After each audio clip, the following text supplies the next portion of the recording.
Tugas 2, Agenda 2 Laksar CPNS tahun 2022, BPSDM Sumatera Utara, pengampu materi, Ibu Yamnur Malia SST MTes. Kenalkan, nama saya Sahat Perdana Silitonga, unit kerjakan pertama Cipa Utara Kabupaten Taman Utara, golongan 2, angkatan 12, nomor absen 25. Poin yang saya bahas kali ini adalah harmonis. Harmonis dapat diartikan sebagai saling peduli dan menghargai perbedaan. Kepedulian dan menghargai perbedaan itu bisa dilakukan oleh ASN sebagai salah satu faktor untuk menunjang kinerja. Latar belakang daripada harmonis itu di bangsa kita dengan adanya keanekaragaman bangsa. Pertama, Indonesia adalah negara kepulauan terbesar di dunia yang terdiri dari 17.504 pulau. Nama alternatif yang biasa dipakai adalah Nusantara. Dengan populasi mencapai 270.203.917 jiwa pada tahun 2020, Indonesia menjadi negara berpenduduk terbesar keempat di dunia. Yang kedua, Indonesia juga dikenal karena kekayaan sumber daya alam, hayati, suku bangsa, dan budayanya. Kekayaan sumber daya alam berupa mineral dan tambang, kekayaan hutan, dan kekayaan dari lautan di seluruh Indonesia. Dari adanya keanekaragaman tersebut akan muncul konsep nasionalisme.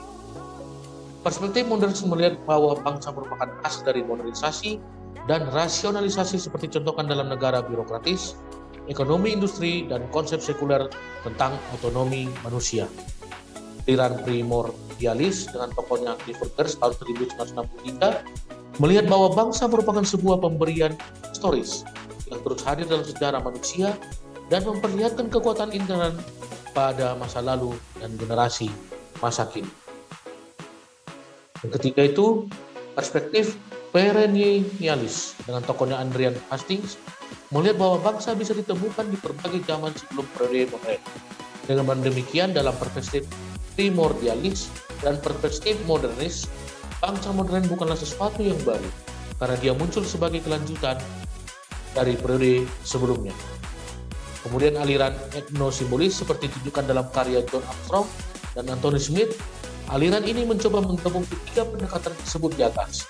Aliran etnosimbolis melihat bahwa kelahiran bangsa pasca abad ke-18 merupakan sebuah spesies baru dari kelompok etnis yang kebetulannya harus dimengerti dalam jangka panjang. Dengan adanya keanekaragaman di Indonesia, muncul potensi dan tantangan dalam keanekaragaman. Beberapa jenis konflik yang ada, yang pertama, konflik antar suku, yaitu pertentangan antara suku yang satu dengan suku yang lain. Perbedaan suku seringkali juga memiliki perbedaan adat istiadat, budaya, sistem kekerabatan, norma sosial dalam masyarakat. Pemahaman yang keliru terhadap perbedaan ini dapat menimbulkan konflik dalam masyarakat. Dan kedua, konflik antar agama, yaitu pertentangan antar kelompok yang memiliki keyakinan atau agama yang berbeda. Konflik ini bisa terjadi antara agama yang satu dengan agama yang lain atau antar kelompok dalam agama tertentu. Kemudian konflik berikutnya konflik antar ras, yaitu pertentangan antar ras yang satu dengan ras yang lain. Pertentangan ini dapat disebabkan sikap rasialis, yaitu memperlakukan orang berbeda-beda yang berdasarkan ras. Dan konflik berikutnya konflik antar golongan, yaitu pertentangan antar kelompok dalam masyarakat atau golongan dalam masyarakat. Golongan atau kelompok dalam masyarakat dapat dibedakan atas dasar pekerjaan, partai politik, asal daerah, dan sebagainya. Nah, dari konflik-konflik tersebut akan berdampak pertama, suasana bekerja dan lingkungan yang tidak nyaman, pekerjaan terbengkalai, kinerja yang buruk, dan layanan kepada masyarakat tidak optimal.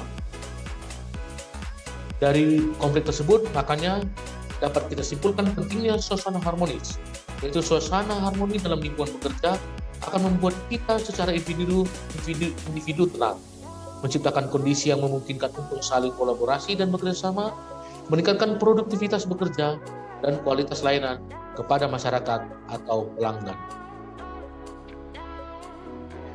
Peran ASN secara harmonis. Yang pertama, posisi PNS sebagai aparatur negara harus bersikap netral dan adil.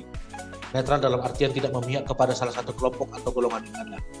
Adil, PNS dalam melaksanakan tugasnya tidak boleh berlaku diskriminatif dan harus objektif, jujur, dan transparan.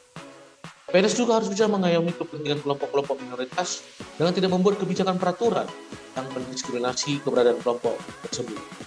Kemudian PNS juga harus memiliki sikap toleran atas adanya perbedaan. Dalam melaksanakan tugas dan kewajiban, PNS juga harus memiliki suka menolong baik kepada pengguna layanan, juga membantu kolega PNS lainnya yang membutuhkan pertolongan. Dan terakhir, PNS menjadi figur dan teladan di lingkungan masyarakatnya. Demikian paparan saya mengenai harmonis. Terima kasih.